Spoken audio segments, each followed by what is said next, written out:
Welcome back to this side of 40. This is your girl Lou, and we carpooling again. What? Carpool Saturday. Valerie, D. If you have not watched her videos, you will enjoy some of the commentary she has. I'll be honest with you. That's the reason why I started this carpool series, because Valerie was carpooling, probably going somewhere, but I just enjoy her content. Some of the things I agree with, sometimes I don't.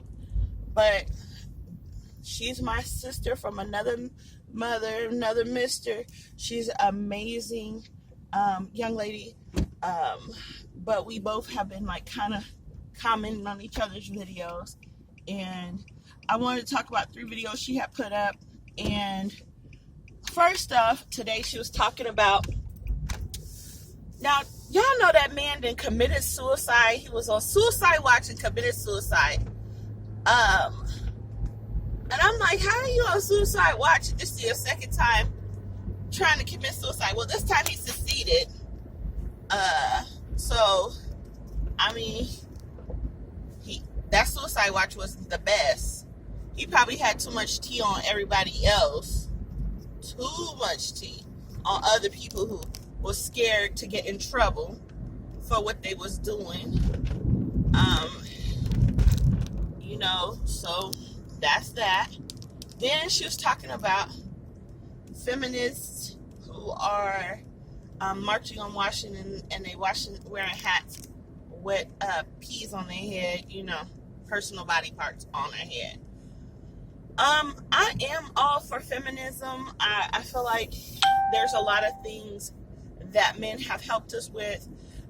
Honestly, the reason why women, and because she was talking about women in voting and men helping us, the reason why they allowed women to vote, and that's why that came into play, is because they have made it legal for African American people to vote at some point. And when they did that, they made it legal for women to vote and to own property, because black people were going to be able to do so at that time, and they were just trying to make it to where it would be an even playing field. Valerie, you didn't mention that, and I was just making sure that we mentioned that, because that's very important. That was the reason why women were included on the vote at that point, because they weren't going to allow women to vote or own property at the time.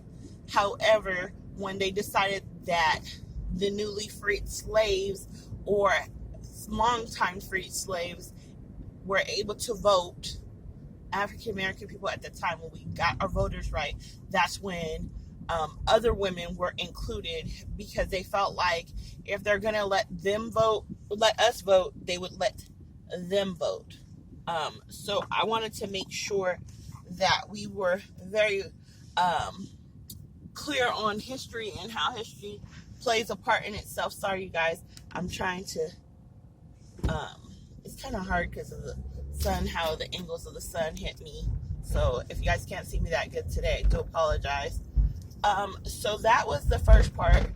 Then she was talking about just like how these people were trying to make it seem like it was a bad thing for people to be a stay-at-home mom. I work now because my kids are pretty much all grown. My baby is 17. My older kids are in their 20s, and so I have no need to stay home anymore. Even Ricky, he has things that he doesn't need me at home all day for anymore. But I am working currently because my motherly part, like the part of being a mom that my kids needed me for, is over. They still need me, and I'm still a mom. I don't stop being a mom, but I'm not that kind of mom anymore. I'm the kind of mom that I like to help my kids out financially when I can.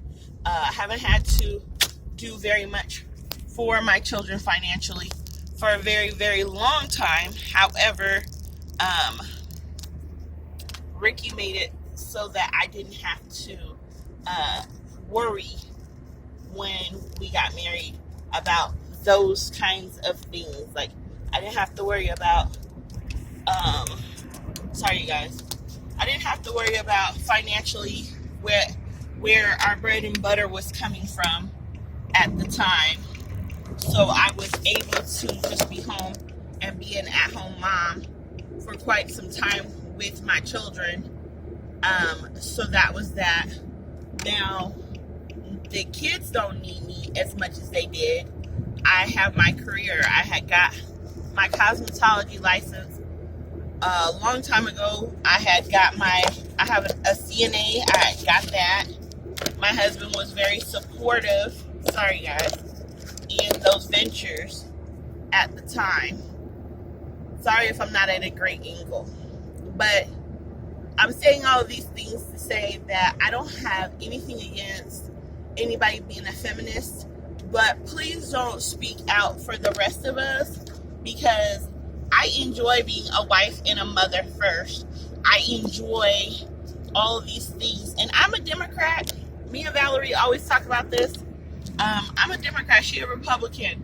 But at this point in life, I'm so happy to be able to say, okay, I did my part as a mom. I taught my kids all of the things. Half these kids go to kindergarten and can't even tie their shoes.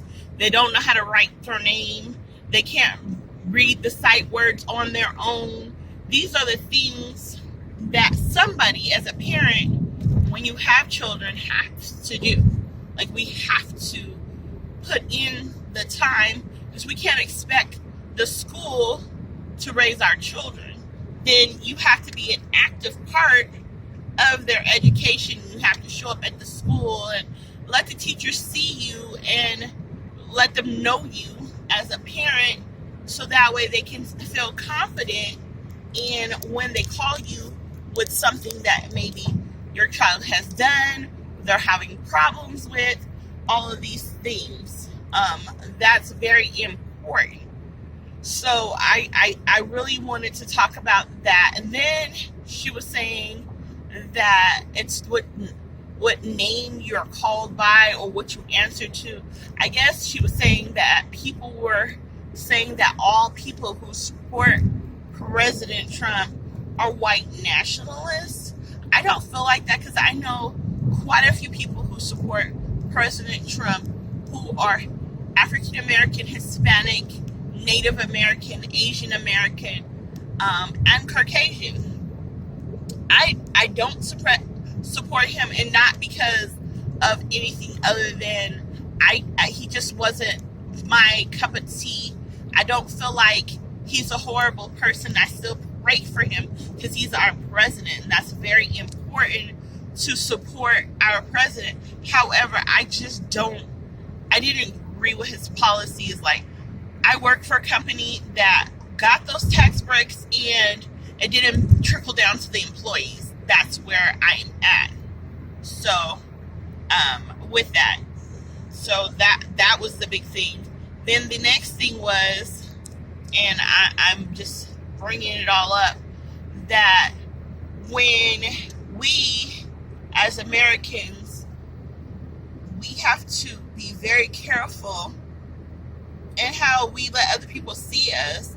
There's a guy who wrote an op-ed that used to be a liaison to other countries, so he was a diplomat or of some sort in other countries, and he was just saying how he was stepping down because he felt like we weren't where he felt like we should be as a country right now, and it was hard for him to speak on speaking points when he's saying something, and people would tell him that are in charge of him, or his handlers, would tell him one thing, and then it was something else tweeted later, and so the person felt like he didn't have, his job wasn't secure, basically.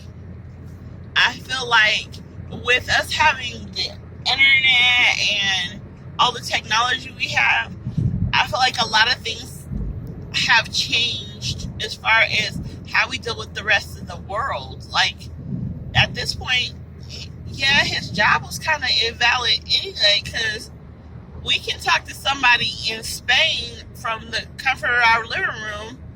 So I understand he was upset, but at the same time, like, partner, don't make promises that you know you can't keep. That's always my favorite thing. Like, with my stylist, where I work, myself, we all make sure we don't make promises that cannot be kept. So like if somebody comes in and they say, I want this color, and their hair is beyond done, we can't promise that. What we can promise is it'll look better. That's what I always tell people. I'm like, it will look better. It won't look the same as what you came in here with. I'm sorry, guys. This is just a horrible car ride. My little holder thing I got from the dollar store, and I know I need to order a better one from my phone, so when I'm driving I can do this better.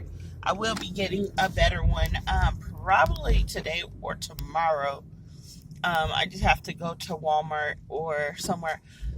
By the way, nobody's talking about the guy in Missouri that got caught with the gun. And they're saying that the guy who killed his sister, there was his family kind of knew something wasn't right with him, and the other people, but they were saying that his people knew, his parents knew that there's something wasn't quite right with him, and I kind of feel bad for his mother because now she's sitting there, she's lost 2 children. And I know ain't nobody want to talk about, how he lost his mama, she lost her daughter and her son that day. But that's what happened. So that's one thing. Then the last thing I wanted to talk to you guys about. I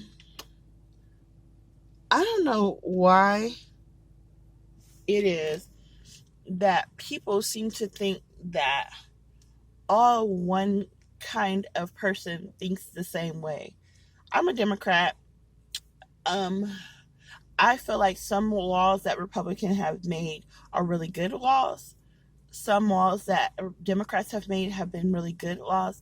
I feel like right now, when we're going through this time of all these people being murdered, and it's murder. This is not anything but murder. All these people being murdered, that as a country, our politicians need to pull it together. They shouldn't be worried about what party side they're on or none of that. They should be on the side of the people. The national gun lobbyists, I feel like they're doing their job. They're keeping guns in Americans' hands, but at the same time, at what cost?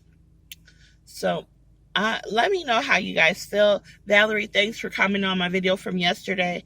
God bless. Have a nice day, and I'll see you guys on our next carpool ride.